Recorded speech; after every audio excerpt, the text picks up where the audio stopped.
Share, Bruce. All right, I want to welcome everyone to this week's virtual meeting of the Northern New England chapter of SABR. I am Bruce McClure, the chapter chair, and we always hold our meetings in conjunction with the Gardner-Waterman chapter of SABR in Vermont, Dr. Clayton Truder, chair. Now, in 1932, in the depths of the Great Depression, Tillie and Hyman Gold created Gold's Horseradish in a Brooklyn apartment. 30 years later, in 1962, 14-year-old Marc Gold, devastated by the departure of the Brooklyn Dodgers, created the first New York Mets fan club, and a love affair began. A baseball fanatic as well as a horseradish and mustard businessman, Marc, as co-owner of Gold's, spent 45 years at the company and is one of 4 third-generation family members who built Gold's into the #1 horseradish in the country. In fact, through Marc's efforts in 1997, Gold's became the mustard of the New York Mets. Over the years, Marc has made appearances on the David Letterman Show, Jimmy Breslin's People, the Food Network, ESPN, and countless other spots. He is a longtime member of the Casey Stengel Chapter in New York City. And tonight, Marc will speak about the crying from the horseradish and the crying from the early Mets teams. He will speak of the creation of the company as it expanded from horseradish and borscht to a full line of condiments, sauces, and mustards. He'll talk about his dad, Morris Gold, his uncles, the legacy they left, and also speak of how Gold's mustard became the mustard of the New York Mets, Fenway Park, Madison Square Garden, and many, many other sports venues and teams. And we are so excited, honored, and thrilled to have Marc Gold with us here this evening. Marc, welcome to Northern New England, my friend. How are you? Thanks, Bruce. I'm great, and I'm looking forward to this. And I want to thank you for giving me this chance to talk about all this great stuff that took place over the last, I guess, 70 years. Gene, I don't know, is that possible? If it's 70 years, but it's 70 years of this. And I also want to thank Kevin Carter from the Casey Stengel Chapter, who I did a presentation similar to this a couple of years ago that got me started on doing all this stuff. And of course, Jacob Romenke, who of SABR, he does this incredible work on the 1919 Black Sox and all the other stuff that he does on baseball. I want to thank you guys in particular. And now what's interesting about when I was told that it was going to be your chapter, let me share this, get the screen up. We're good with the screen, I think. Are we good, Kevin? And so the first thing I did was I wanted to find out what Northern New England, we're talking about Maine and New Hampshire, the connections to baseball. So I went to look at what players that I knew were born in either Maine or New Hampshire. And I came up with Stan Williams. Stan Williams was on the Los Angeles Dodgers in the early 60s. He came up later than Koufax, but he was on those teams, the 61, 62, 63 teams. He was on those teams. As a matter of fact, Williams was instrumental in the Los Angeles Dodgers losing the 1962 pennant playoff to the San Francisco Giants. He walked in the winning run with the bases loaded. And then Larry Burright proceeded to make an error at second base to bring in a second run, and the Giants wound up winning that game and the 1962 national championship that year. Burright became a Met later on in 1963, which is another story. He was traded to the Mets. The Mets gave up after 63 was Jim Hickman and someone else. And I can't think of who that other person was. Whoever could tell me who was traded to get, not William Burright, who the Mets traded to get Larry Burright, to get a Met pin. And I'll show you those pins later on. It's a pin that we gave out the first year that we did a promotion at Shea Stadium, which was a Little League bat bag in 2000. So you win a pin as soon as you can get that. So that was always interesting. The thing about New England, when I was a kid, I wanted to go to Franklin Pierce University. Why did I want to go to Franklin Pierce?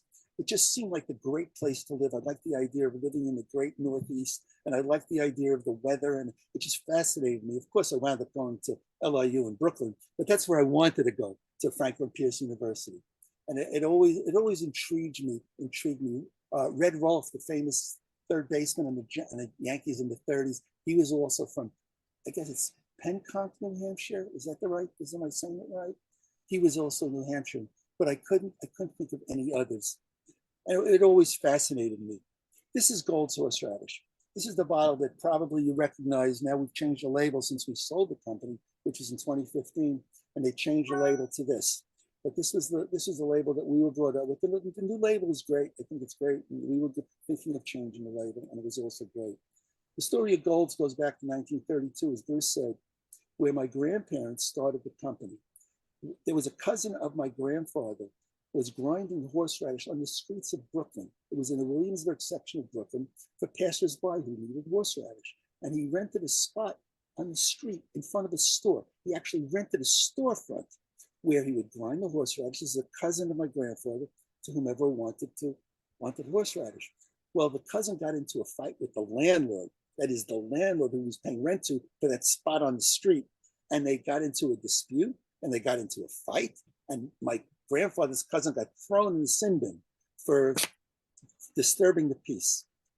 My grandfather bailed out his cousin, and his cousin didn't want to know from horseradish anymore and left the grinder at the steps of my grandparents' house, which was at 832 Coney Island Avenue. If there are any Brooklynites here, you know exactly where that is. It's the foot of Dorchester Road. And my grandmother, this was in 1932, depths of depression, always looking for additional ways to feed the family. My grandfather, Hyman Gold, was an insurance salesman for New York Life. And he was so good and such a caring person that he would pay the premium for his accounts if they couldn't pay the premium, whether it was 25 cents a month or 10 cents a month, whatever it was, I don't know, he would pay it. New York Life didn't like that. So they said, Mr. Gold, you're out. And they stopped him. So he was also a radio technician, a radio repairman, which was a big deal down in that era. Well, when they left the horseradish route, when the horseradish grinder in front of my grandparents' house, my grandmother said, what can we do with this? Let's grind the horseradish in the kitchen. She said to my grandfather, you could sell it on the street, not to people on the street, but to stores. You'd go to stores and you'd sell 2 or 3 bottles at a time. And the two of them, I don't have a record of the conversation between the two of them in 1932, exactly how they would do it, but I do know that my grandfather would have it, the horseradish in a push cart. And this was after my grandmother would grind the horseradish in the kitchen. And if you look at that picture, you'll see out here, that's horseradish roots. That's not clothes that's drying on the line in the background. It's horseradish roots. After they were washed, they were being dried before she would chop them up, mix it with vinegar and salt. That's it. Only horseradish, vinegar, and salt. And my grandfather would take it on the street, not selling it to people on the street, but to stores. I once told this story and I referred to my grandfather as a peddler. And my father said, your grandfather was not a peddler. He was a businessman. He went and sold 2 or 3 bottles at a time. He said, we'll sell them. I'll come back next week, sell you 2 or 3 more. Keep it fresh at all times. That's the way to do it. This is the factory at 4127 18th Avenue, which is the first factory. My grandmother used to say, why did you buy a filling machine? It's a filling machine. I'm a filling machine. She would take the horseradish and get she'd throw it into the bottle through what's the word for it, where you pop it in and she'd jam it right down into the bottle, and that would be the filling machine. And my grandfather would cap the jars and they would put labels on it. My father and his 2 uncles would do it, and then my grandfather would go out and take it on the street. But this is the actual machine that was on 4127 18th Avenue. This is the filler. That's the hopper on top of the horseradish was put into. It was put into the bottles, and it went along to the capping machine. That's the capper. And if you look right there at that machine, right, let's roll that up a little bit. The top of the capping machine, that's where the caps would toss in. It was a cap hopper. And I remember working there as a little guy. And if you throw the caps in the hopper and you didn't get it right in there, it would get all over. If you could picture caps being thrown all about. My father would come and say, Mark, can't you even throw the caps in the hopper of the cap machine? You can't do that, because then the whole machine would stop and someone would say, hold it up. And that's the worst thing you could do, is hold up the line. That's the worst thing that could always happen. You couldn't waste time. And after the horseradish would be filled, it would continue along. It would be capped. and then it would go to be labeled, to the label, where it would be labeled and then filled, then put into boxes. Another job that I had, and my brothers and my cousins also had these responsibilities when we were little guys. If you had to replace the labels, because the labels, it wasn't a continuous thing. The labels would go on all day. You had to replace the labels. You'd have to put a pack of 1,000 labels, about that high. I don't know if you could see that, which carried 1,000 labels in it. You'd have to put that batch of labels as one labels run up. You had to run to from where you were taking the bottles off and putting into the box, and you would fill up the label hopper. And if you would screw that up, and you missed putting the labels, 1,000 labels in the hopper, then you get labels flying asunder, and you'd have glue labels falling into the glue from the glue pot. And I'd have to yell, or whomever was doing it, hold it up. And if my father happened to be walking by, where I yelled, hold it up, I'd get, or my uncle, I'd get the look. You can't do that. It was, you could not waste time. That was the important time and advertising and quality, of course, were the key things. This is at 4127. This is circa 1944 and 1945. That's my father, who's in uniform, sergeant in the Army Air Force. And that's my grandfather to his right, who is, and behind them is my Uncle Manny. So the three of them were in front of 4127 18th Avenue, which was a storefront that was a factory in the back. That was one of our first trucks. You see the address, 4127 18th Avenue. My father always said advertise, advertise. So you'd have the ads, you'd have it on the side, you'd have it even over here. So when vehicles are coming the other way, you'd have it on the back. Always advertise wherever you could. This is the backyard of 4127. That's my father on the right and my grandfather, Hyman Gold. My father's name is Morris, my grandfather on the left. And you see all that stuff growing in the backyard? What do you think that was? Whoever could guess first, Bruce, you're on for this. Whoever could guess first what that is gets a pin. Anyone all right, guess? send your guess to me in the chat. Okay, you got it, Bruce? You got that person? If no one gets it, I get Nope. it. I haven't got any guesses yet, but Now, here's the answer. You ready? Molly says Ivy. What is? Nope, it's horseradish root. No one gets a pin for that.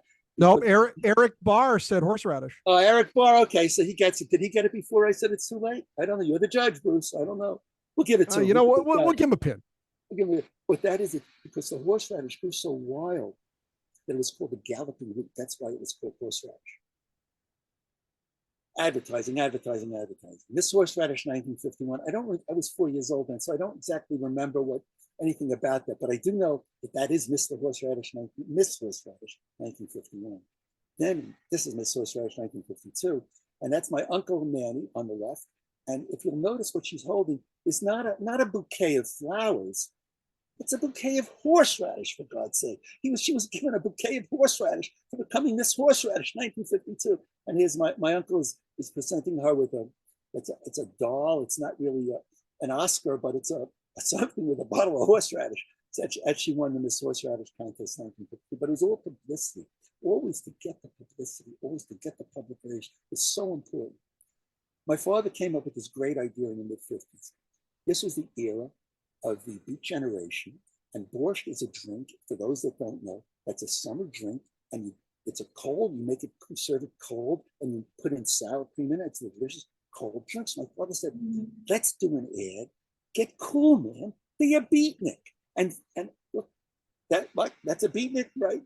That's a beatnik. He's got the beret on, he's got the shades on. There's a girl next to him, but I don't know if that really fits with the borscht ad. They hear it's sour cream next to it. But that's where that whole concept of beatnik was a great ad.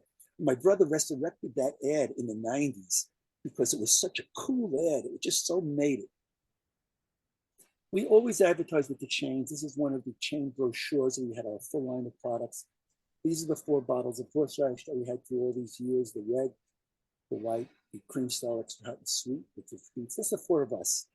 4 of us, and myself on the left. I'm Mark. My brother Steve is on the right. And in between, my 2 first cousins, is Howie and Neil. 2 brothers also. So you had 2 sets of brothers, 4 first cousins who worked together for 45 years before we sold the company. That's me in my glory days. That's me before I was glorious, but my mother thought it was my glory days. It was 1954, and I was 7 years old. And that's when baseball hit me. I remember, how can you identify the exact I could do it to the day. Of course, there was talk of baseball when I was younger, when I was 5, 6, 4. I'm sure, especially living in New York City, particularly in Brooklyn with the Brooklyn Dodgers, always talk. But I remember a day. It was September 29th, 1954. And I remember being in front of the synagogue before the Jewish holidays. And I remember talking about this great catch that Willie Mays made in the World Series, the talk about the Cleveland Indians, New York Giants World Series. So I knew I could pick the date because Rosh Hashanah was September 29th, 1954. And that happened to be the day of the catch. It was the day of the catch that Mays made the incredible catch. And for those that don't know, and I guess everyone here knows that, it was the first game of the 1954 World Series, and Vic Wertz hit the ball almost 400, must be back. It was 483 feet to the end, to the back of the. Going back, sorry. It was 400 back to the. There was a 3. There was 483. I remember when the Mets played in the Polo Grounds, it was 484. But you see that great catch. So that must have been 460 feet away. Mays made the catch. That was the day. It was September 29th, the first day of the World Series. Now, if Mays doesn't make that catch, Vic Wertz gets at least a double, maybe a triple. He would have gone 5 for 5, and he would have been the first person to do 5 for 5, I believe, ever. Since then, it was done a couple of more times. I don't have it in front of me with the players from our era. I'm speaking of everyone who was born between 1947 and 1970 or so. Know the players. So I could pick. Can you all pick the date that baseball became part of your life? Great thing to be able to do. So I'm so proud of that.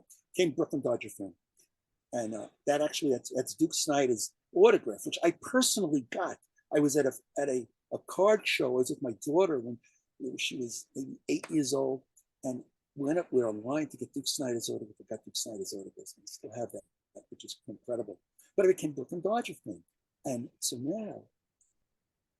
1956, I was 9 years old. That's the year when I think most people back in those days, that's when you really hit as a fan. And you know the batting averages, and you know the players. And I know Gilliam, Reese, and Snyder, and Hodges, and Campanella, and Carl Furillo, and Don Newcomb, and Jim Gilliam. And I just remember those players. And I knew the batting averages, and it was so important. And now, during 57, there's talk about the Dodgers leaving Brooklyn. It didn't impact me that much because I was into the season and I was following, I was rooting. And then the season was over and the Dodgers were gone. And now the Dodgers were gone. They were in Los Angeles. No more Dodgers. 1958 starts, and I couldn't follow the Dodgers. I was a fan. My cousin Gene, who's in on this today, he said, "Screw the Dodgers, no more." I'm not, but I couldn't. At the age of 9, they were my team. I still had to root for them, but I couldn't listen to the games. I couldn't watch the games. The games, they were broadcast, but it started at 11 o'clock at night, 10:55, I should say. And I couldn't. At 9 years old, you can't do that. So there I was. It started the period of Twilight Zone for me and countless others between 1958 and 1961. I'm sure it's happened with other fans, especially if you're a fan of the Athletics. You went from the Philadelphia A's to the Kansas City A's to the Oakland A's to the Las Vegas A's. It's not fair to do that to a kid. All those kids, I used to blame the changing through in the early 60s, the alternate culture, the change of things. I blamed it on the 62 Mets because it was so bad. I blame that whole thing, the counterculture, on the New York Mets. It was so bad. But baseball, like nothing else, because 162 games, where there was 154 back prior to expansion, 162, that's a lot of days in a year. And to take that away from a kid, terrible. What was I left with? I was left with nobody. I rooted against the Yankees. Can you imagine rooting when you're 10 years old for a team to lose? That's my total rooting interest in 58, 59, 60, 61. For a team to lose, that's what it was in New York. I don't know if it was like that in Boston when the Braves moved to Milwaukee. If the Braves fans, I'd like to find out, Braves fans of my age, what they did. I don't think in New England, was there ever anything like that where you got, when the Boston Braves, what was it like? What was it like for you guys? Do you have family members that were Boston Brave fans? That's a great question. There's a great story there. How did you feel when the Boston Braves left? They didn't draw. The Brooklyn Dodgers were a successful team. They drew and they drew and they drew. I don't think Boston was drawing. I don't think they had it then. We also had the Red Sox, but we had the Yankees. So it's an interesting story, and it's something to be written about that. So now I decided to start a fan club, to bring back the Brooks fan club. Come on, bring back the Brooks fan. Walter O'Malley wasn't going to go for it. They're not bringing back the Brooks. The Dodgers were gone. I sent a note to Sport Magazine, and it was in this issue, which was June of 1962. And it talks about the greatest team, the number one team of all time, the 55 Dodgers. I don't know if you could see that. It talks about Floyd Patterson and Whitey Ford's hopes and fears for 1962. Whitey Ford won 24 or 25 games in 1961. What kind of hopes and fears did he have? The Yankees were the greatest team of any sport ever. And he had hopes and fears. I didn't buy it. But they sent a note to Sport Magazine saying, I want to start a fan club for the Mets. And they had a thing called Fan Club Notes. And it said on it, for information on New York Mets fan club, write Mayor Gold. My name wasn't Mayor. My name was Mark. Now it doesn't matter whether you're a girl or a guy or you're male or you're female. But when you're 9 years old in 1962, I didn't want to be called Mayor. My name was Mark. So I put up a lot of abuse because of that. But I got a lot of response. People wanted to join this fan club. I got notes. I got phone calls. Stan Fisher, the great hockey writer, the hockey maven, who New Englanders know Stan Fisher as the great hockey person, just knows everything about hockey.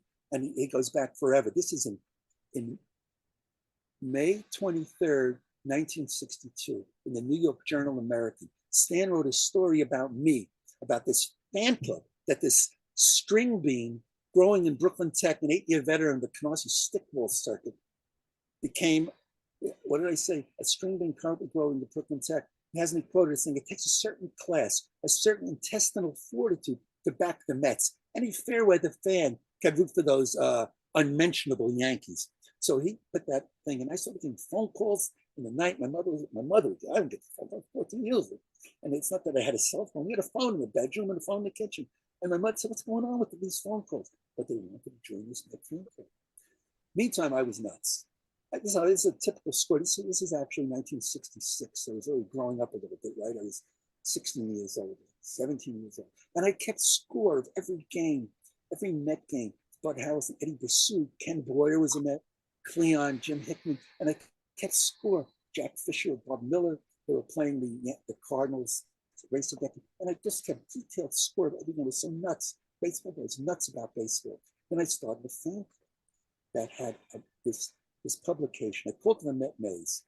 And this is just I'm jumping back to June 5th, 1962, which was volume 1, number 2, the second edition, where and congratulations, in about 2 months, the fan club has reached a total of 46 members, including someone in the Bahamas, for God's sake. And I thought I did it on my father's mimeograph machine. Now, who knows what a mimeograph machine is? Whoever can tell me what it is, unmute yourself, tell Bruce what it is, and they win a pin.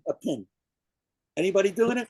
So the question is, it's like a Xerox machine. It's a photocopying machine, but before you could photocopy, it had the crank with the wheel. That's it. The crank does it. The crank does it. You get it. It wasn't a photocopy, right? Right. It was pre-photocopy. Yeah. Okay, you get the pin. That's great, Donna. You get a great pin that was sent. It was given out during our first promotional year in 2000. In 2000, it was first 2000. Thank you. You're welcome. So I took that. I thought it was so great with that mimeograph. Look at that beautiful, how they did mid sail and then sink. I talked about how he had a winning streak, which was they won 9 out of 12. They won 40 games the whole year. Well, 9 out of 12, they went west and lost 8 straight losses. So I did mid sail and then sink. Isn't that great the way I did sink? Could you do that with a computer now? With a typewriter, you could. Can you do that? Can you do a quarter of a line down? I was so proud of the way I did the Met mazes. It's another one. Look at this. Mets play like major leaguers. Is that a compliment to be told you play like major leaguers? You are a major league team. But they were so bad that they had a streak where they play like major leaguers. I got a letter from Tom Meany. Tom Meany, we're talking to Bruce about it. He was a writer. Gene would know that. He did a lot of stuff on the Dodgers, and he did a lot of stuff, baseball stuff, a lot of baseball, but he was the director of PR in the Mets. And I sent the Met Maze, that dopey thing that you saw with Met Sailors, I sent it to Casey Stengel. You all know about Casey Stengel. I don't want to get into Casey Stengel, what his history was. He was a winning Yankee manager for many years. He was a great player. He went 4 for 4 in his first game ever as a player. In what year was it? 1922 or 1923. Casey, but he was a manager. And the letter says, "Dear Mark, Mr. Stengel asked me to thank you and congratulate you on your publication, Met Mays, and appreciate your support." And he said, "It's hopeful he won't disappoint me." Well, he did disappoint me because all he did was lose. And then this was another one of the Met Mazes. Had a great time with this. And then in January 63, they talked about Chase Stadium. It was going to be ready in 63, but it wasn't. So new stadium won't be ready. 2 openings. Originally, they were going to have an opening day in April, and then when Shea opened, another one didn't open until 64. I used to send a certificate of honors to someone as a Met of the Month. Thought it was so wonderful. This is the Polo Grounds, 1962 opening day Polo Grounds. This is Sherman Roadblock Jones, number 36, which you can't see, but that's him. I don't know who started for the Pirates that day. It was not the opening day of the season. It was the opening home game. Roger Craig opened the season at St. Louis with much less than before. 1962 program. In 1962, I had gotten a tape recorder, an audio tape recorder, and I taped everything. And one of the things that I taped was the very first exhibition game that the Mets played. No other dopey kid taped the first Mets exhibition game. Maybe they were, but he didn't save the tape forever. They have it. With Lindsey Nelson, Bob Murphy, Bruce, we good? and Ralph Steiner. They'll be your play-by. Let me try it a little louder. That was good. What you're going to listen to is Howard Cosell, who did a show called Clubhouse Journal before the Met games in those years. You're going to hear Howard doing the end of his bit, then you can hear Dopey Mark, and then you're going to hear the introduction of the game. Try it again. With Lindsey Nelson, Bob Murphy, and Ralph Steiner. They'll be your play-by-play team for the New York Mets here on WABC Channel 77. Lindsey Nelson, Bob Murphy, and Ralph Steiner up in the booth now. Clubhouse Channel has been brought to you by the Beneficial Finance Company, Boac Food Stores, and Seabreeze. This is Howard Cosell reporting. Well, folks, here's the game. The Mets versus the Cardinals. Your announcers, Ralph Steiner, Lindsey Nelson, and Bob Murphy. Take it away, fellas. From Outline Field in St. Petersburg, Florida, on a warm, sunny Saturday afternoon, it's a day for baseball history. The first appearance in competition of New York's new National League baseball team, the New York Mets. Hello, everybody. This is Lindsey Nelson welcoming you to this first Grapefruit League game brought to you by Rheingold Extra Dry. Today, the Mets meet the St. Louis Cardinals here at Outline Field in St. Petersburg, Florida. Bob Murphy, Ralph Steiner, and I are on hand to bring you every bit of the action. In addition to that, so I have that tape, the whole tape of that game. Nobody else in the world probably has. Maybe I'm wrong, but no one else, I don't think. Now, this, if you look at this here. Can you see that? Can you see the date of this postmark? It's December 26, 1961. I sent away for a Mets season ticket application. What 14-year-old is going to... I did. I sent away for it, and I got it, and I still have it. That's the most amazing thing that I sent away. This is showing the Mets, and I'm get ready for another question. But it shows them. First, it shows by purchasing season ticket boxes at the Polo Grounds, you'll get all these benefits. You get a chance to get in the World Series, the seats. The best thing about it says you have an opportunity to purchase placement in the Met Lounge. Now, what could the Met Lounge be as a 14-year-old? Unimaginable pleasures, right? Well, I don't know what it was because I never did go to the Met Lounge, but it surely intrigued me. This is the Met Pocket schedule in 1962, which is around. And I'm going to point out something. What was I going to say about this? Here's the question. Are you ready? Donna, come on, you can do it. We are ready. What two Mets in their opening day lineup in 1962 were traded for each other? Now, I'm not giving you any more information. You have the whole night to dig it out and figure out who it was. But what two Mets from their opening day lineup in 1962 were traded for each other? Okay, that's the end of the question. Now, I also got the program, the schedule for the year. And May 30th, if you could see that day was the Mets were playing the Dodgers in doubleheader at the Polo Grounds. That was going to be the first time the Mets could play Dodgers, May 30th. And I sent a, and my mother gave me a check for $14.50 or $12.50. And I went with my brother and my two cousins. And I said, when I sent the check, I said, I would like upper deck box seats. Why did I say that? Because I figured if I said upper deck box seats, I'd have a chance to get a front row seat in the upper deck. Everyone else is going to say lower deck box seats. You're going to say, just give me box seats. If I was a cool guy, I said upper deck box seats. And sure enough, I got 4 seats, the front row of the upper deck, on May 30th, 1962, the Memorial Day doubleheader. And the Mets won the first game 9-1. Roger Craig was one of the worst hitters ever. Maybe Bob Buell was worse. Bob Buell once went 0 for 70 with the Milwaukee Braves, and I think it was 56 or 57. He went 0 for 70. Can you imagine 0 for 70? Roger Craig was almost as bad as that. He got a few hits. He got on base in the first game. It may have been an error. So the first game the Mets won. And they won 40 games all year. The Mets won. I'm wrong. The Mets lost. They lost that game 9-1. They got doubleheaders mixed up.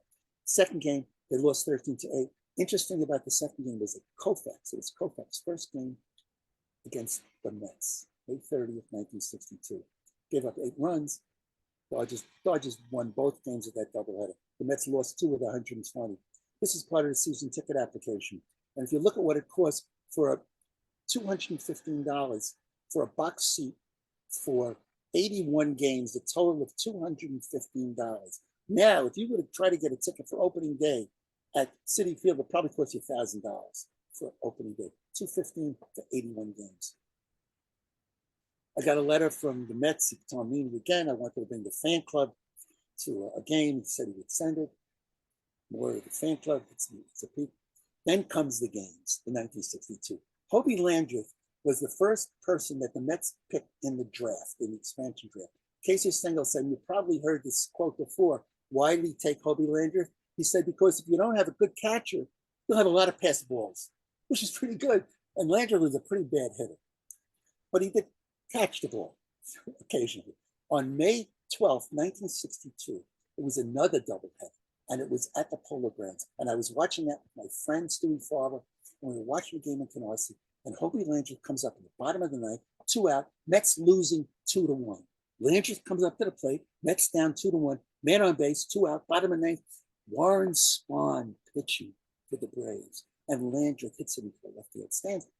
Mets win the game. Bob Murphy says, beautiful day. If you're in the neighborhood, come on out for the game 2. It's a great game. The interesting thing about that, there was a picture, and I don't have it, I should dug it out, of Warren Spahn walking off the mound while Landreth is rounding third, heading home with that walk-off home run. It wasn't called a walk-off home run.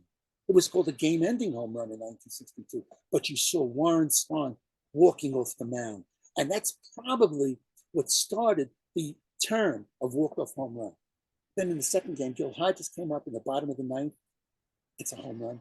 Mets win. The Mets won both games of that doubleheader. They won 2 out of the 40 games that day.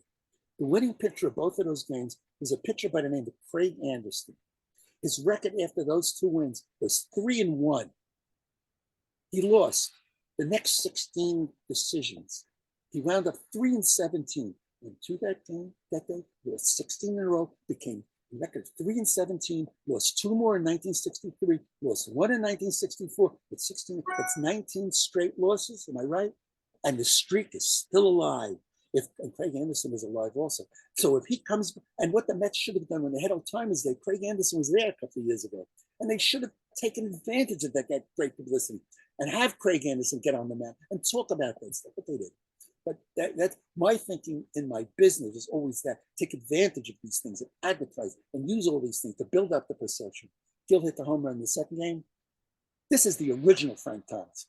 This is, when you talk about Frank Thomas, he's the man to me. When he would hit 34 home runs, drove in 94 runs in 1962 for that terrible Met team. He was the star along with Ashford, who hit 311. On August 4th, 1962, I was at doubleheader. The Mets are playing the Cincinnati Reds. And this is the Cincinnati Reds in 1962, the National League champs. This was Frank Robinson, Vada Pinson, great team, 1962. Cincinnati Reds. I was at the doubleheader. And when I would take the doubleheader, my mother would give me a sandwich and we'd go out to the Polo Grounds. You couldn't get on the subway now. I don't know if you've been following the news in New York about the subways. Can you imagine letting a 14-year-old kid go in the subway alone? now in 1962 was nothing. Started a game when you're 9 years old and go along in the subway. And I went on the train and I had my sandwich on my scorecard and I set myself up. I got a Coke and I set myself up in the right field stands. It was a doubleheader. It was Sunday and long was going to last forever. Baseball lasted forever. Then I didn't care if the game was, if the pitcher took forever to fix his hat and to wipe his brow. It didn't matter. It changed because the players couldn't control themselves. So the league, the MLB had to control it for them, which is great. I love the new rules. But back then, you just wanted to stay there all day. They wanted to stay there all day. And they win the first game. And that was the game where Roger Craig actually got on base. And they won that game 9-1. And it was like drizzles. So it's not getting scared. It's going to be no second game when they call the game. But they play the game. The game goes 14 innings. Now, during that game, there were two Cincinnati Reds were thrown out of base. Eddie Casco and Veda Pinsk were thrown out stealing. So I always thought in my brain that Chris Cannizzaro was brought in as a pinch catcher to throw out one of these guys. So, I just remembered that. I thought that was real, but reality it changes sometimes over 60 years. And when I checked Baseball Reference, which is so incredible, I love Baseball Reference, it showed that was not what happened. But when I checked my records, I saw that in an earlier game against the Cardinals, Julian Javier was put into pinch run to Stan Musial, and Stengel brought in Cannizzaro as a pinch catcher who couldn't hit and wasn't much of a catcher, but he had a gun for an arm, and he threw out Javier trying to steal second base, which is one of the greatest things. I left out a very important thing, April 23rd, 1962. April 23rd, 1962, which is one of those time capsules where you need a memory to bring you back to that day. We were in Florida visiting my grandparents at that time, and we went to see a minor league baseball game. It was the Miami Marlins, and they were playing, it's a Class D. Back then they had A, B, C, and D, AA, AAA. Now they don't have C, B, C, and D. They just have the A's. And I was at the game, and I thought I witnessed an unassisted triple play by a player by the name of Ernesto de la Oza. I remember that. I had a scorecard. I wrote on it TP6.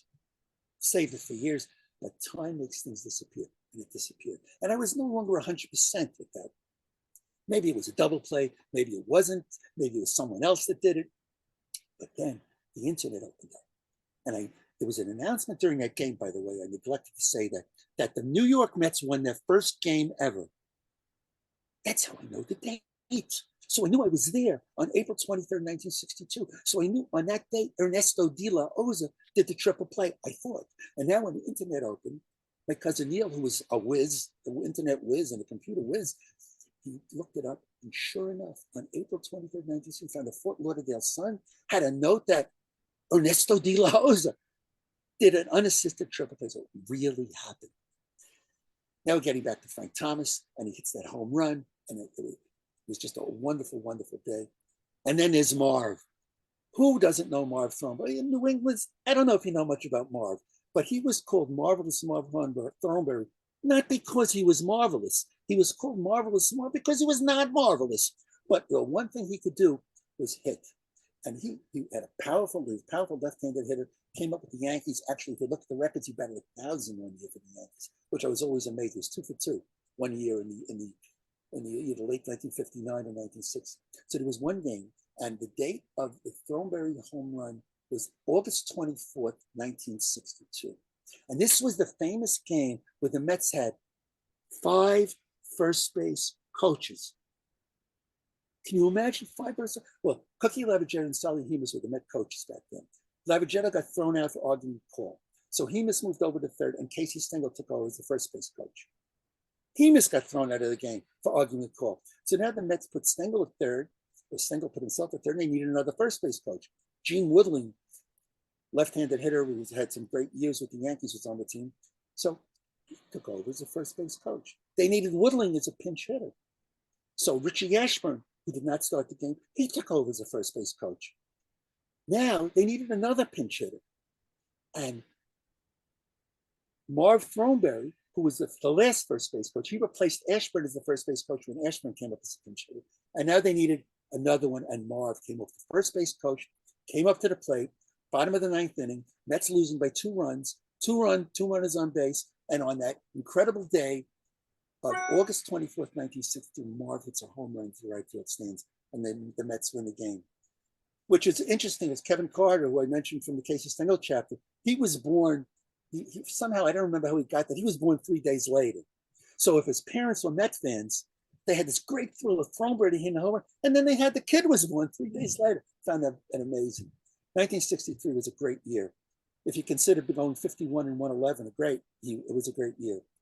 That was the year of Ron Hunt. Ron Hunt came up in 63. There were two other second basemen on Hunt.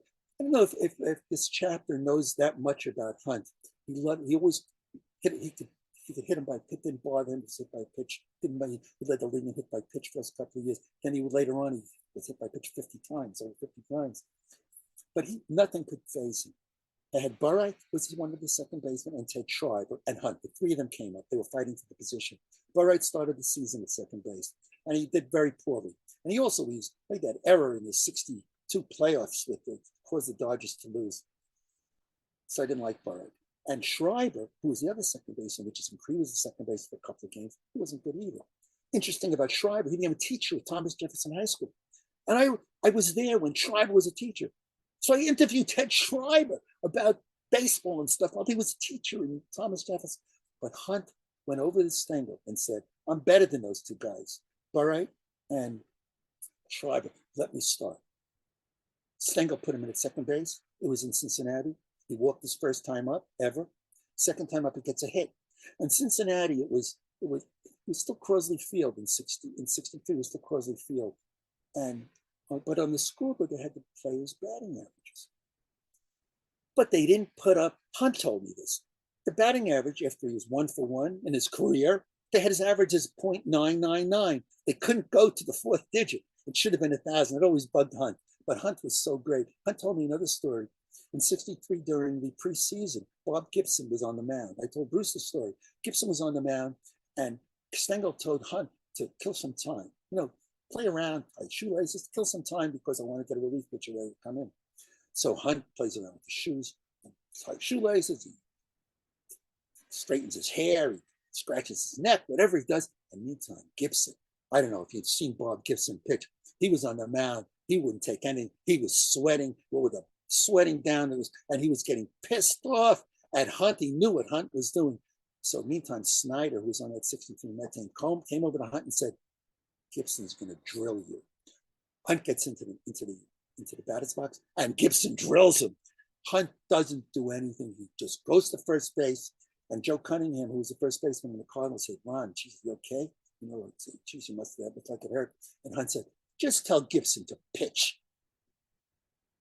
That was Ron Hunt. Nothing fazed Ron Hunt. I loved Hunt.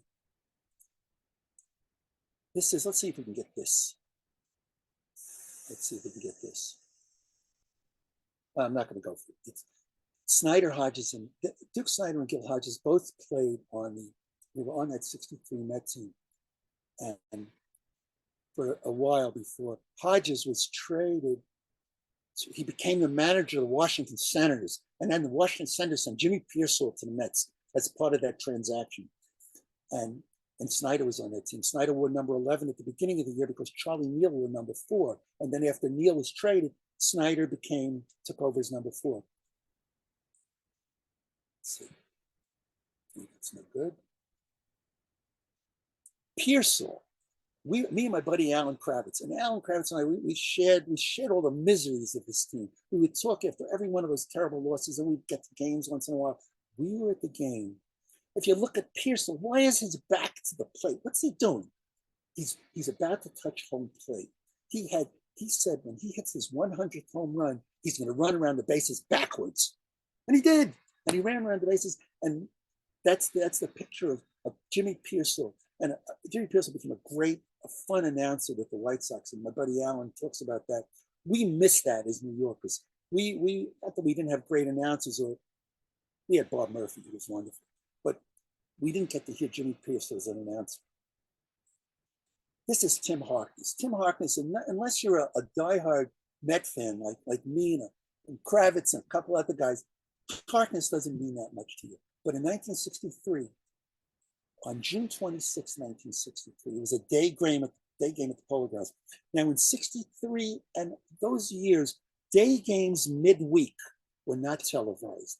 They were radio broadcasts, but they didn't do every day game, midweek day game. Well, most games were televised, but that they didn't. This is Harkness. And look at Harkness. Look how embarrassed and shy he is. He's like, he can't, and look at all these nutty fans. Look at them, how wonderful. Look at the mouths open.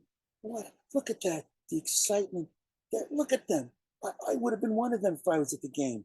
It was at the Polo Grounds, and that's where the clubhouse was, out in deep center field. The clubhouses were at the Polo Grounds.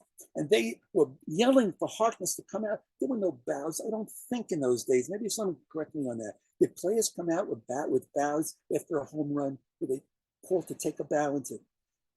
I don't think so. I think that was a thing that started in the 90s, maybe the 80s. Started in the 80s. I remember with Gary Carter and Keith Hernandez and those Strawberry. But look at Harkness. He came up in the bottom of the 14th inning. In the top of the, I should have talked about the game first. Top of the 14th inning, tie score. Man on base. Billy Williams of the Cubs hits a line drive to left field. Frank Thomas tries to shoestring it. How do you shoestring it with 2 out and a man on first? You don't try to shoestring it. You let it bounce for the single, and you take it. Try to shoestring it. It went past Thomas, went out into Yatzmachai, banging around center field, left field, and it was a 2-run homer for Billy Williams. They took a 2-run lead. Bottom of the inning. Jim Hickman starts the inning off. Down by 2 runs. He doubles and gets thrown out trying for third. How do you get thrown out trying for third? We're losing by 2 runs in the bottom of the 14th. At any rate, they wind up loading the bases. Harkness comes up the bat against left-handed Jim Brewer. Brewer, if someone might know about it, he wrote a great book, The Long Season, but he was also had Billy Williams once knocked, Billy Martin once knocked him out, Jim Brewer. But Brewer came into pitch and Harkness hit the home run. And it was one of the great moments in my baseball life. Hickman had his own great day. Jim Hickman was our star. He was second. He was what Bob Murphy used to call him.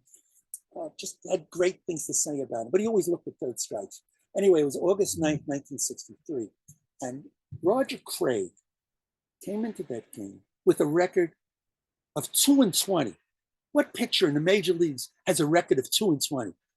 Nobody. You're just not. But he had lost 17 games in a row, 18 games in a row, and he decided to change his number, which was 38. First he changed to 36, then he changed to 13 because he was gonna make that, he was gonna voodoo, a hex, whatever, he was gonna break the hex, and he was gonna turn that, and he was gonna scores tied. Bottom of 9th inning. Harkness pinch hits for Craig. Gets on base, scores tied. Craig is out of the game. And if the Mets don't win it, he will not have a chance to break his losing streak. Hickman hits a fly ball to left field with the bases loaded. Now, if you know the Polo Grounds, if you could picture it, you see the stands in left field, and then you see the scoreboard. The scoreboard was an overhang. It came out over the left field stands. So if you looked up from left field wall, you saw the scoreboard. Well, Hickman hits a fly ball. It grazes off the scoreboard. Grand slam home run. Roger Craig improves his record to 3-20, and the streak is lost. Al Jackson in 1964. Al Jackson.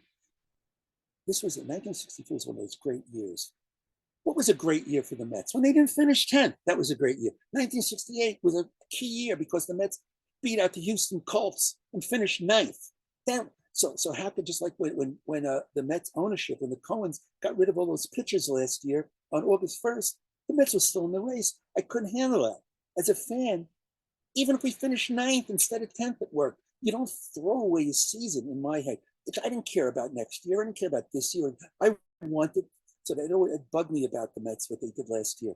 1964, last weekend of the year, the Cardinals and the Cincinnati Reds and the Phillies were all fighting for first place.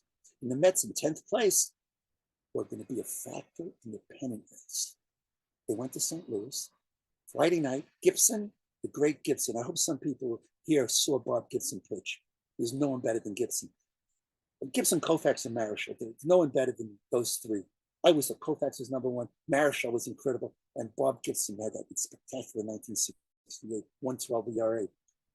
Mets win 1-0. Kranepool winds up driving in the winning run. It was a double play when it scored.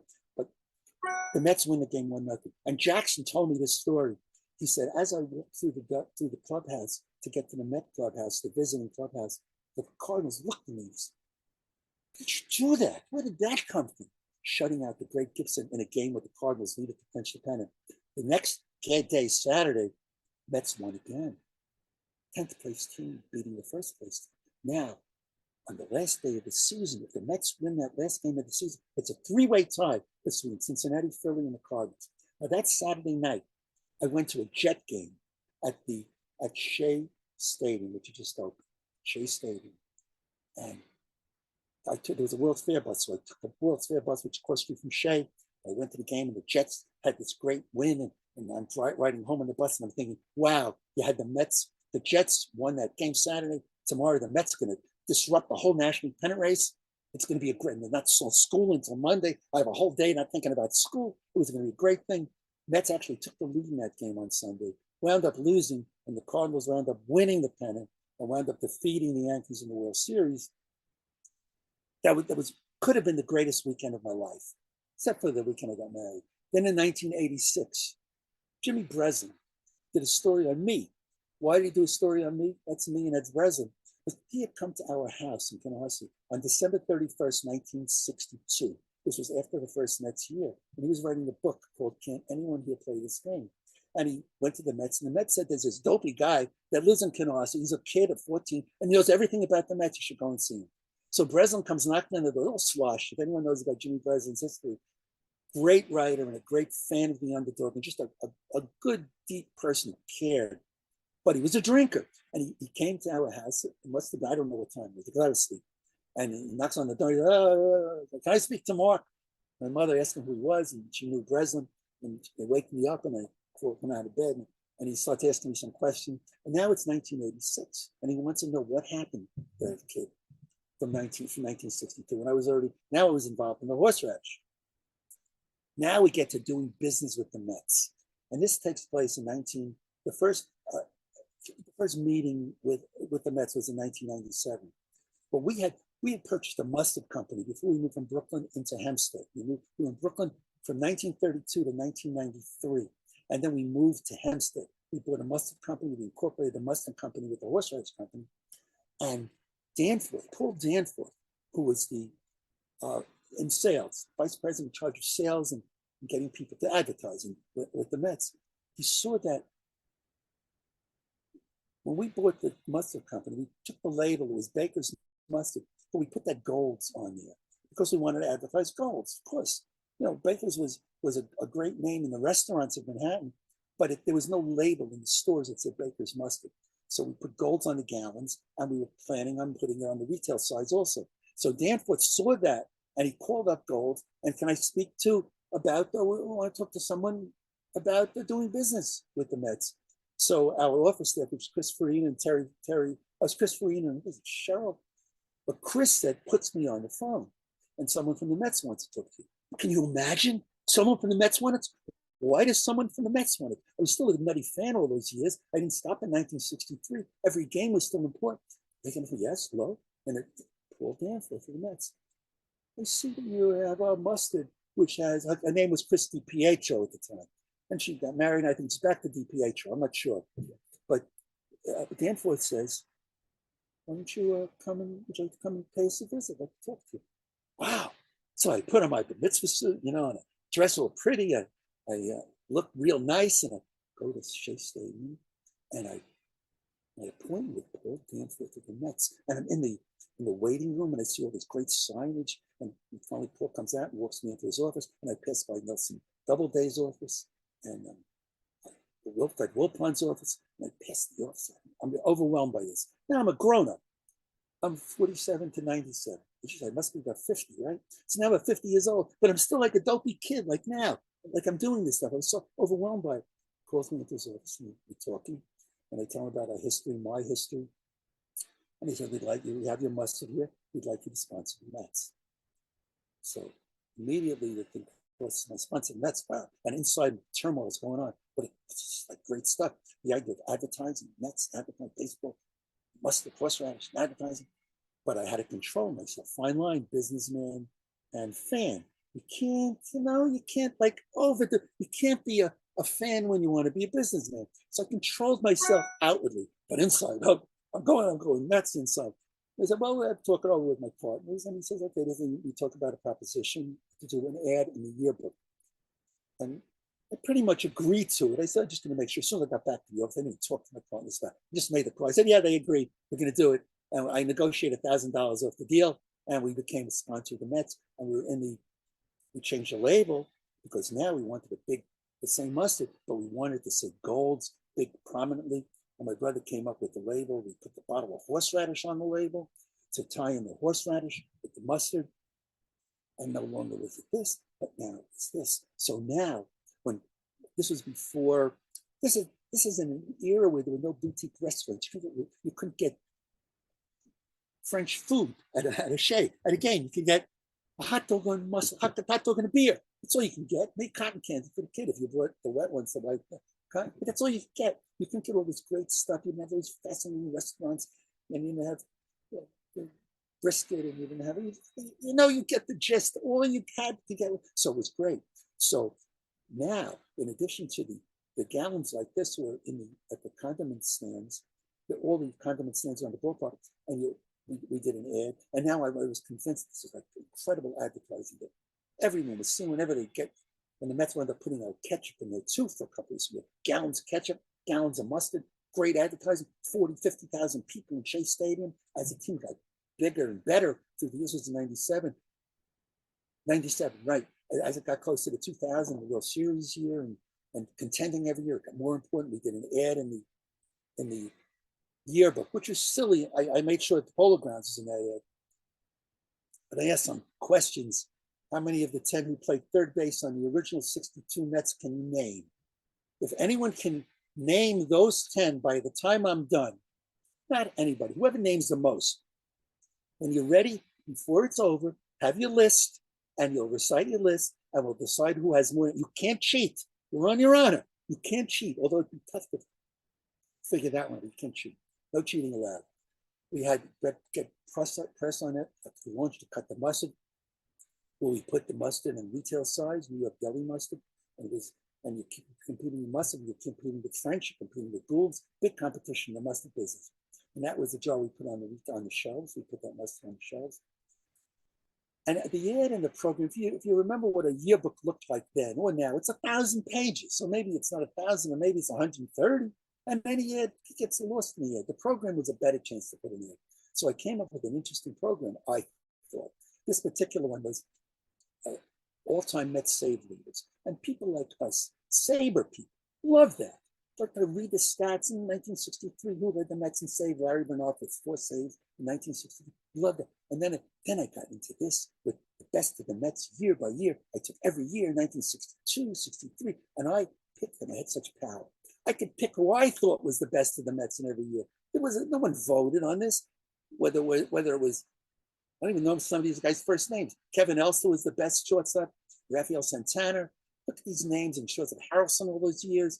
And Crankpool all those years. Gil Hodges in 1962 was a top first baseman. But the point of it was, people would stick and leave that page on there, and they'd see Golds. They'd see Golds. And they'd see the duck sauce, and they'd see horseradish down there, and they'd see all our items.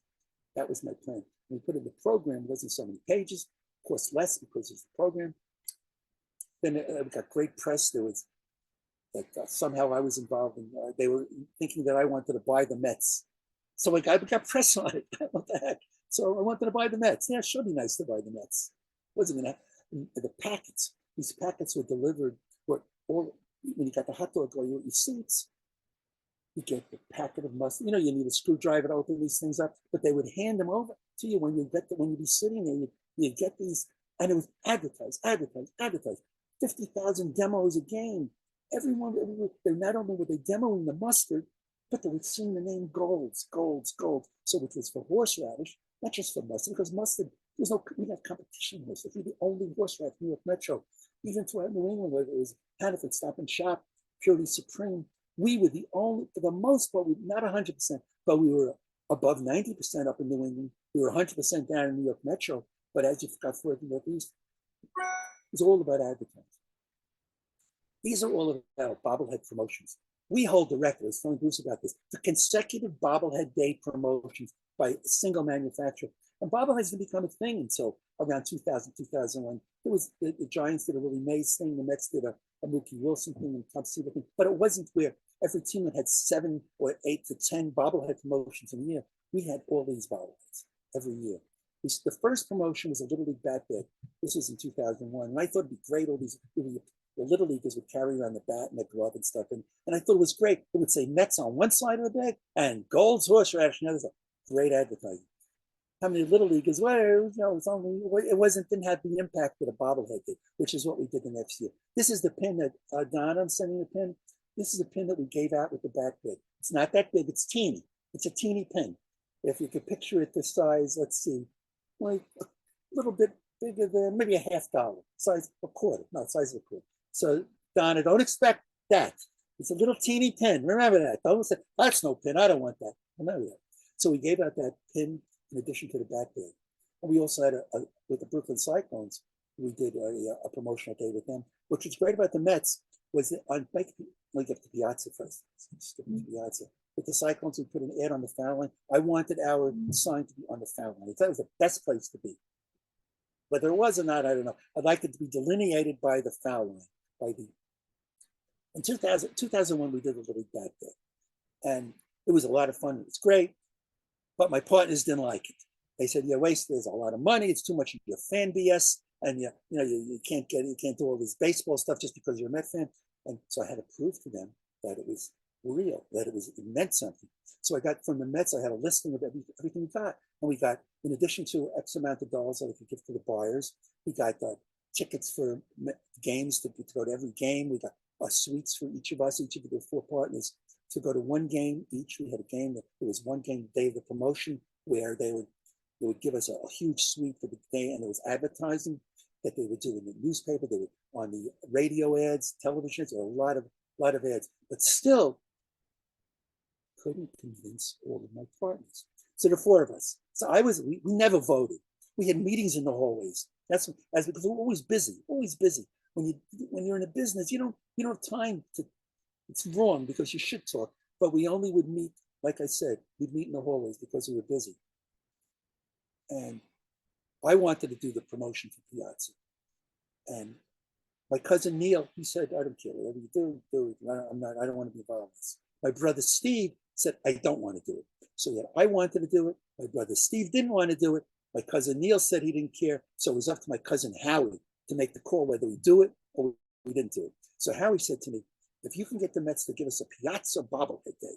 Now, this is in 2002. Mike Piazza was at absolute peak of it. He's coming off the World Series in 2000. He was hitting 40 home runs, 35, 40 home runs every year, and he was drawing people. He was the Met of the time. Contacted Paul Danforth, the vice president of Paul is now with CAA. Paul I consider a great friend, always considered a great friend, and he let us pick out the Met who we wanted as a bobblehead from that point on. He said, let me see if we could do it. He gets back to me. I was at a key food buying office, and I got a call that was a phone call from me. So I get on the phone, and it was Paul Danforth, and he said, this is Mike Piazza. I want to be your bobblehead doll. It wasn't Mike, it was Paul, but I saved that voicemail until it disappeared, until all these things disappeared. But I had the vote, we had the bobblehead, we did it for 13 straight years, and it was great. They gave us pocket schedules. They would give us a few thousand, more than a few, maybe 5,000 pocket schedules that it had our bobblehead promotion on the back of the pocket schedule, and we'd give it out to all of our buyers. The best part about the bobbleheads was that they would give us $250.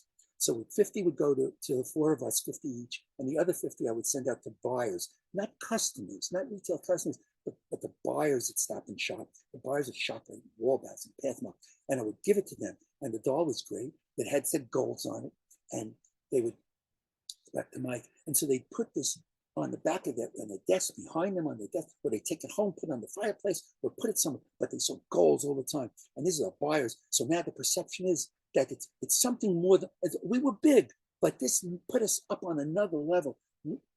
That's what and they did that every year, the Mets. They gave us these dolls. I give it to the buyers, and the buyers through the years, it's 13 straight years. Some of the buyers would have every year, they would have the dolls, and they'd look forward to it and say, who's going to be the doll next year? It was a great, great thing.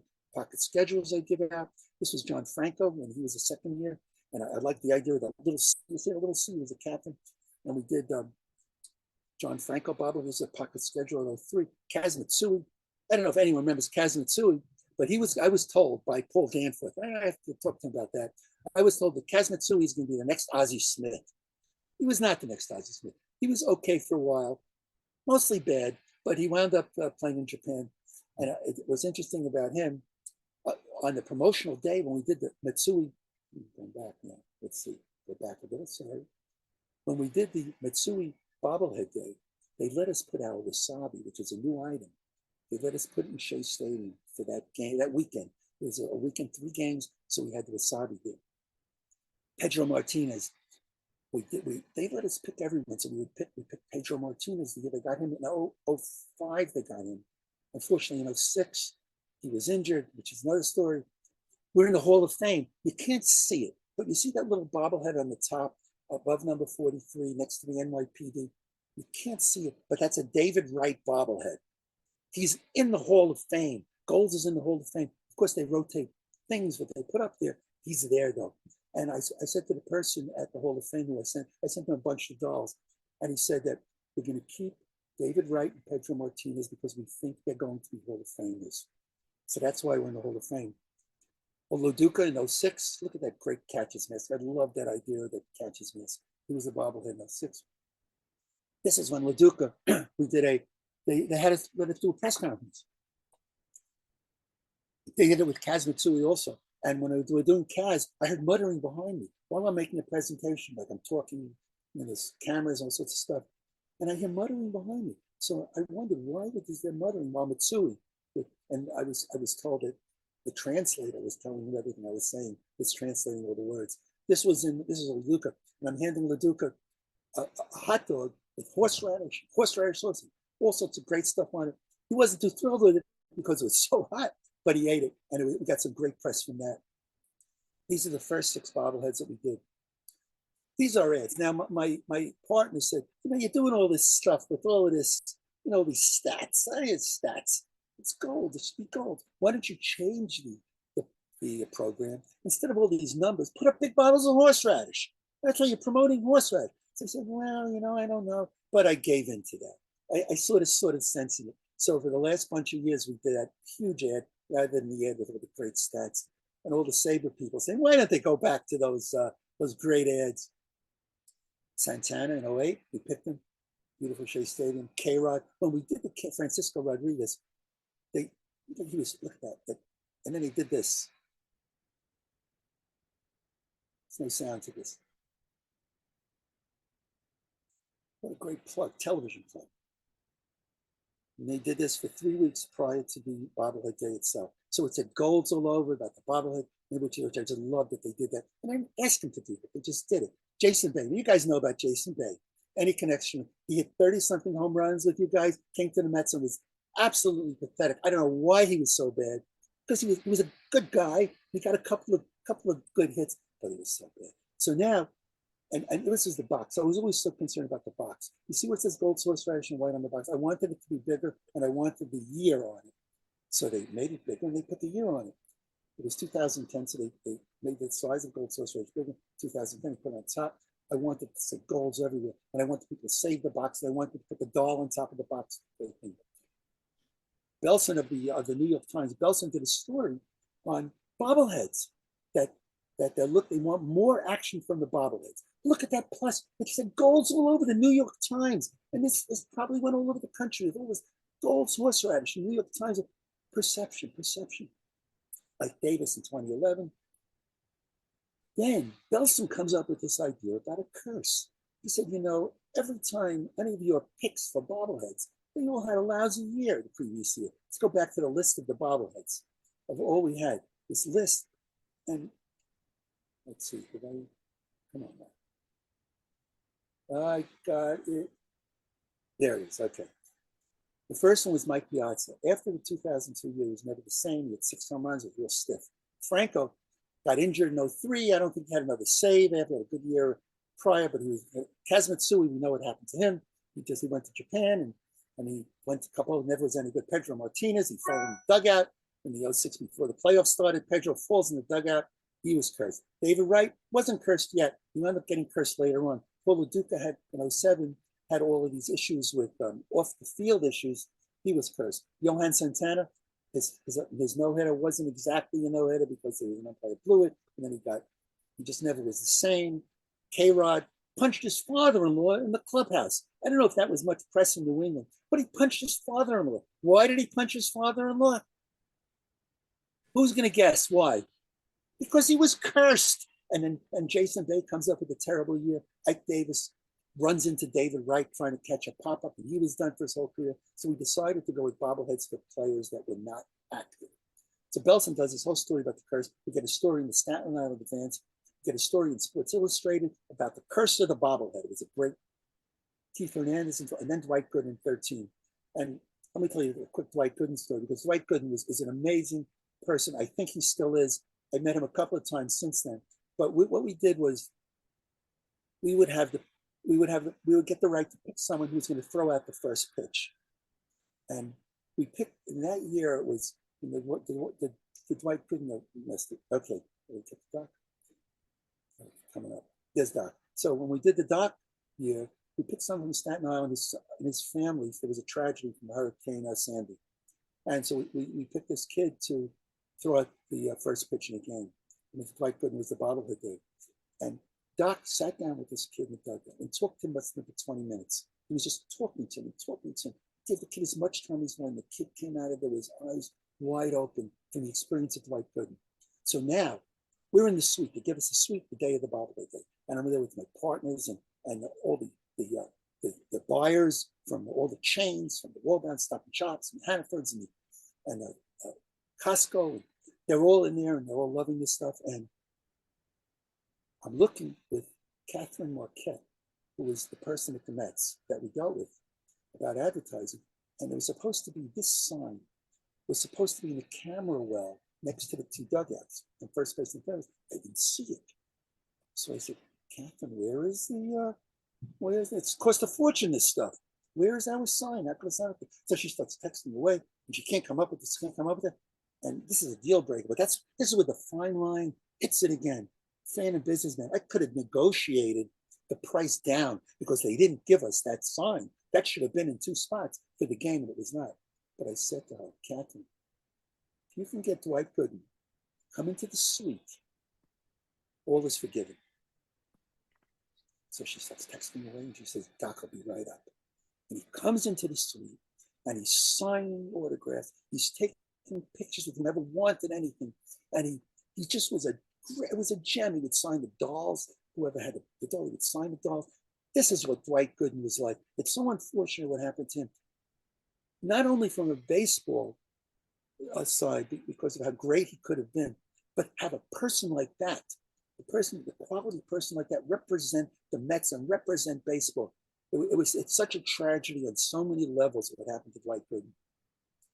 Curtis Granderson was our last bobblehead in 2015 and 2014, and he wasn't cursed. He became a key man in 2015. And because of those dolls that I sent to the Mets, because of those two possible Hall of Famers, and they put David Wright in there, they didn't put Martinez, I was given a lifetime test. I have that. I never went there since then, but I have that. That's amazing. It's for a 14-year-old kid to wind up with something like that as a grown-up. It's like it completes your life almost. It's like we wound up advertising with the Long Island Ducks. Bud Harrelson was the partial owner of the Long Island Ducks. And one day, Harrelson comes with one of the salespeople who are advertising with the Ducks, and he comes to the office. Holy shit, that's Bud Harrelson. And Bud Harrelson is here now with the salesman. And Harrelson was great. He also went with all of our workers. He took pictures of our workers. I wound up printing the photographs that he took with our workers. And I sent it to the Ducks with our representative there.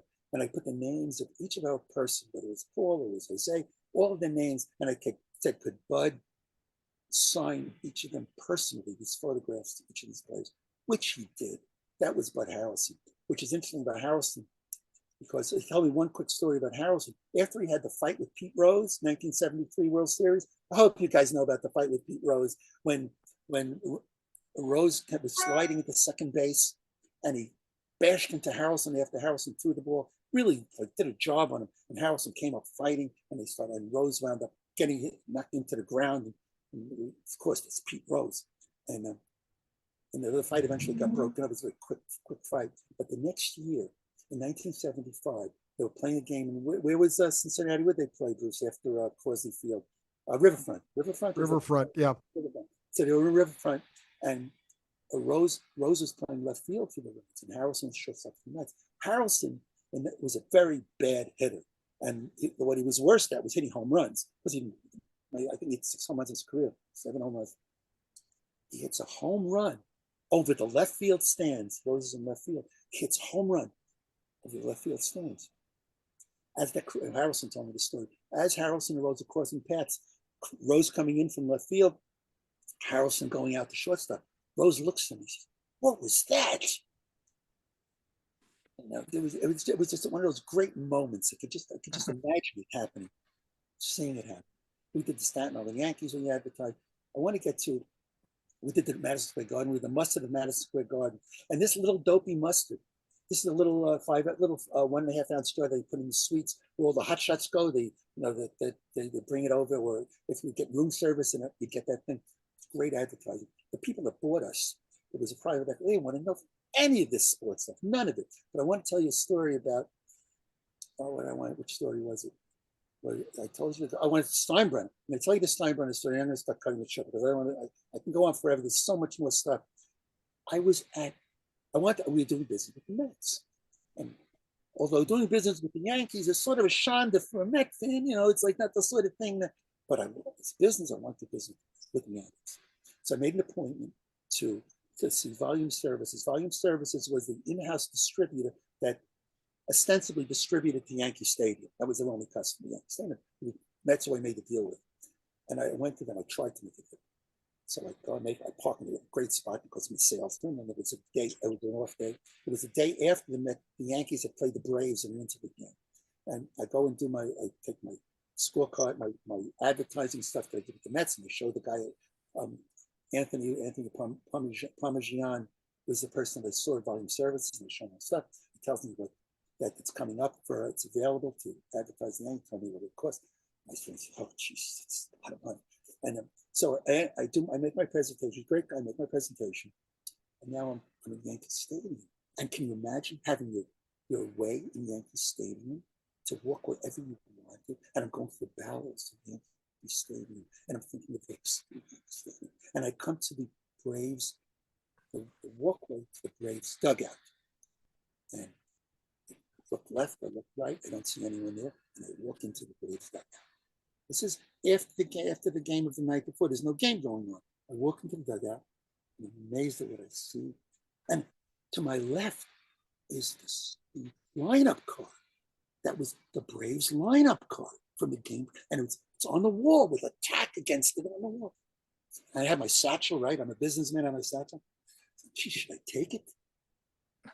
Thinking about taking it, and then I said, "I can't get caught stealing it. Can't." So I decided not to do it. So now I walk out again. I'm still amazed, and I continue walking around, and now I come to the Yankee dugout, and there's some workers there.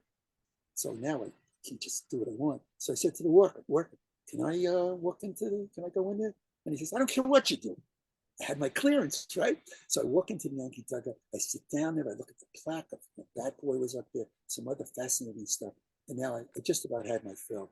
And I walk back out, and I'm in some other world right now. It didn't matter that I didn't make the sale. Right? I didn't think I was going to make the sale for it. I walk back to the security office, and I'm talking to the security guy, and he's facing me, and behind me, the security guy gets up in front of me, and he says, "Good morning, Mr. Steinbrenner." So I turn around, and there's George. George is right there, standing there. And he's got an umbrella in his hand. He's got a person walking with him. And I said, "Mr. Steinbrenner, can I have your autograph?" And they said, "Okay, can I do it?" And what do I have to sign? For him to sign. I have my Met yearbook. I'm bringing my advertising stuff that I did with the Mets to show the Yankees. It's like kidding on the Met yearbook. He says, I'm not signing that. And he puts his pen away and he starts walking to the elevator, and the elevator door starts closing. And I'm like, my heart is broken. I'm like shattered. And then he puts the elevator to stop the doors from closing. And he shakes my hand and he says, a very nice meeting. And my day was made. Then I walked down and I was happy. Made my trip home. We did more advertising bobblehead. We did the Keith Hernandez bobblehead. I'm going to race through the end. I told you the Doc story, Hall of Fame story. Harrelson. It's funny with James Shield. So we advertised the Tampa Bay Rays, and we did a James Shields bobblehead. And a friend of mine who was involved with part of the Sternberg family said, because he autographed, I asked the rep at the Rays to have him sign a 25 dolls, the boxes of dolls. And she said, I'm surprised he knows how to sign his name. So I guess James Shields wasn't the most together person. Don't quote me on that. We did a Rays with the garden. I was so proud of the garden. But then the Sox, that was the greatest. When we contacted the Red Sox, we were going to advertise the Boston Red Sox. They actually came to us, they don't understand, which is really interesting because there's no competition really. I'm not talking about Yankees versus Mets, or New York Rangers versus New York Islanders, or the Knicks versus the Nets. Boston is a one-team, Sox, Celtics, who am I leaving out? Bruins, Patriots, and Revolution. The New England. Oh, yeah. That's the only one that's real. The New England. The rest of it's Boston. So who was telling me that? Well, someone said that. Well, at least we got the New England Patriots. The others all Boston. But I could advertise with them, so I went for the Sox. We made a deal, and the thing with the Sox, we've been trying to get Gold's cocktail sauce into New England Stop and Shop specifically for years. Of course, Gold's horseradish was there, was everywhere. But the cocktail sauce, I was told, we're not going to take in, not because it isn't good, because it's the best, but because we have so many other cocktail sauces up here. We don't need another one. They said, what if we put on the label of the cocktail sauce, Boston Red Sox? He said, well, I don't know. So I got that's another story. Red Sox shirt. So I had a prototype of the label with the Sox on it. Let's get to it first. That. And you see the logo? Now I showed this to the buyer of Stop and Shop. And he said, wow, that looks good. And he took the item in because of that. And that was great. It's still there now. The new owners, I don't think they have that on the label anymore. They decided they didn't want to do that. I don't believe the Red Sox allowed them to do it anymore because they didn't re-sign and do it. But what that meant to getting that item in, to put it on there. This is when I was at my daughter's house they live in Alexandria, Virginia. And my son-in-law is one of you guys. So so I needed a shirt one day because my shirt got sweaty or something. So I said, do you have a t-shirt for me? So he said, yeah, and he handed me this t-shirt. And I put it on. I said, what? And then he took that picture. It's just like he keeps throwing that picture at me. So then you didn't get set on fire after wearing that picture? I didn't wear it. I didn't wear it at home. I was in Virginia, it was all right. But it was pretty rough. I still have the shirt somewhere, and the picture is for posterity. It's there forever. Boston and at the Fenway Park, we got a sign put up there. There it is. Right, we did that thing all over Fenway. We wanted to do a promotion, a Babe Ruth picture bobblehead. This was on his 100th anniversary. My son said, Babe is 100 years old. From his first, not 100 years old. From his first game, was it 2014, I think? His first major league game, was it with the Baltimore, before Boston? I'm not sure. I have to look at it may have been the Red Sox. I don't think Baltimore was a major league team when he played Baltimore, but it was 100 years. I threw it on that. And the Sox were going to go with it, with Babe Ruth, the picture as a bobblehead. They went so far as to do the box, and they gave us the great pictures of Gold's over there. They put them all over the box, Babe Ruth bobblehead, Gold's on the bobblehead. But then the Babe Ruth family stopped it from happening. Good substitute, right? Luis Tiant. And so we had Luis Tiant bobblehead. And he was in the suite. Those are the buyers that the young lady on with the Red Sox thing which was great. And that's my son, Sean with Tiant, which is my son. And then we did a Pedro, the year we got into the Hall of Fame, which was 2015. Was it 2015? They did that. They gave that as a giveaway. And the Sox never did a giveaway because they sold every game. They never felt that they had to do it, but they did do it that year. And what's great about this, which is a replica Hall of Fame plaque, look what it says over there. Gold's Horseradish. And you need it for the plaque to stand up. It had to be slotted in, unless you want to go and make your own slot. But it was such a great, again, it was all about the perception. Here we won now. It was terrific. And then in 15, we did a DeGrom Gnome. I thought that, and I talked to Belson thought about this. Also, Belson was the writer on the Times who had a good handle on this. He said, this is state of the art. If you go to the Garden Gnome. And I had seen a Garden Gnome with Jason Worth with when he was at Washington, with his long flowing hair. And I pictured DeGrom with that. But DeGrom is gone. He fell into the curse of the bobblehead because after his couple of incredible Cy Young years, got traded. Now who knows what his career is going to be like anymore. That was the box. I just love the idea of the advertising on the box. I got to meet DeGrom the year after we sold the company. It was the first time I was able to go to spring training. I actually went to spring training. The Times did a story on how it was the first opportunity for me because it was Passover and it was Easter, spring training. I couldn't leave I had to stay home. I had to do business. I had to work. I couldn't go and hang out with Jacob DeGrom. Come on, are you kidding? But in 16, I was able to do it because we sold the business in August of 15. And that was one of the great moments. And then later on, I met Felix Leon. I'm going to tell you my Ron Hunt story. Am I okay, Kevin? This will be it. Bruce, is it okay? No, yep. Okay. Okay. After you get through this story, we'll take a few questions from the crowd. If you Okay. guys want to hit the reactions button down the bottom and then raise your hand, we'll get you in line so you can ask your questions of Mark, but he's going to tell his Ron Hunt story, and then we'll get the questions. Ron Hunt was my favorite Met, forever.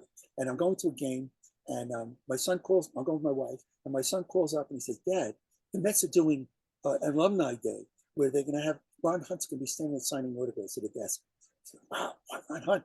And I mean, I'm like 100 years old now, but still Ron Hunt he's the man.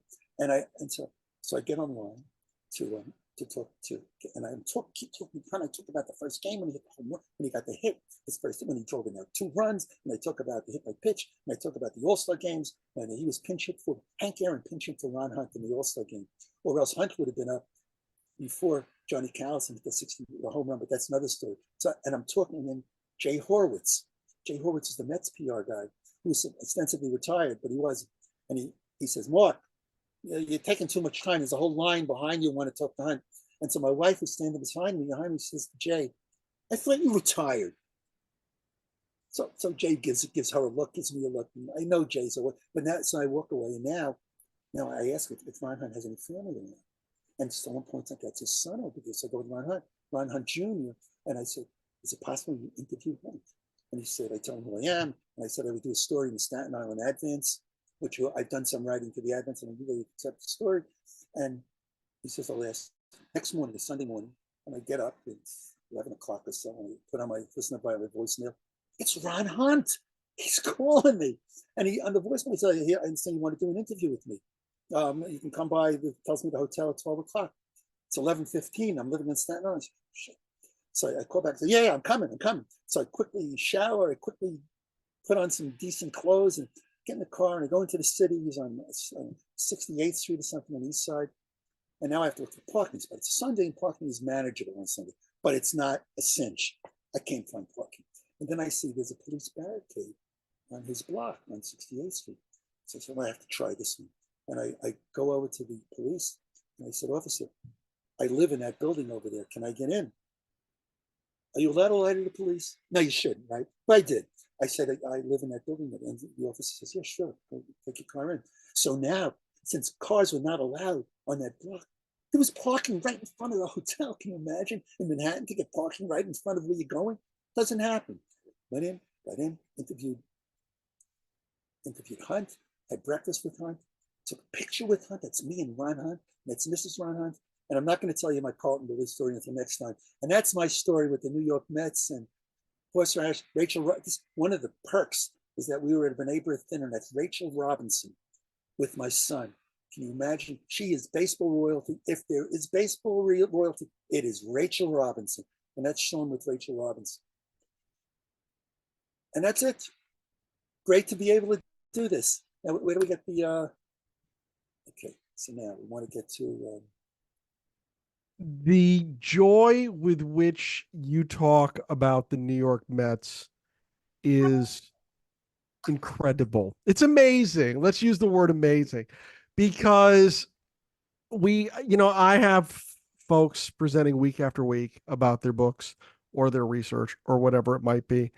And the joy doesn't come through the screen like it does with you. So I want to thank you very much, Mark, for doing this. This has been fantastic. I want to toss it over to anybody who might have a question for Mark. If you do, hit the reactions button down the bottom and then hit raise your hand. Donna Muscarello would like you to know that there was a spectacular presentation. Steve Lauderman says thank you. I see it. I'm looking. Eric says he knows you from Canarsie.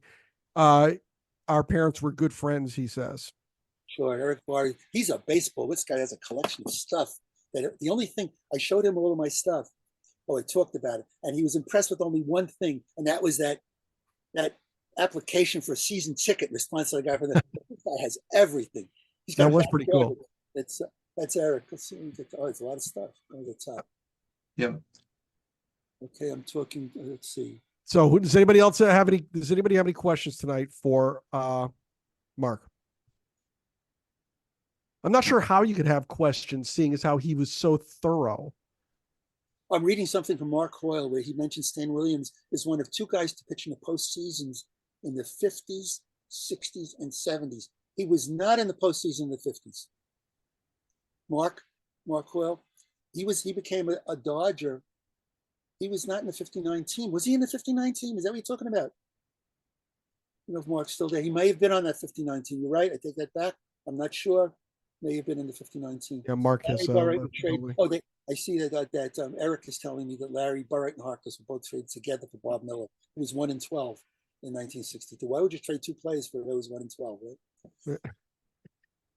All right.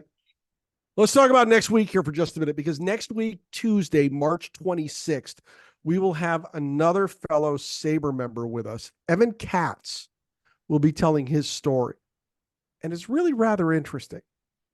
In 2016, a series of postponements during a baseball tournament gave the then 60-year-old Evan Katz lots of time to reflect on his adult baseball career.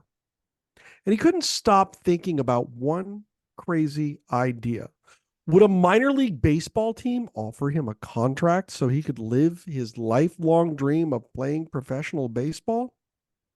Well, you're going to have to come back to us next Tuesday, the 26th at 7 p.m. Eastern Time to hear the whole story.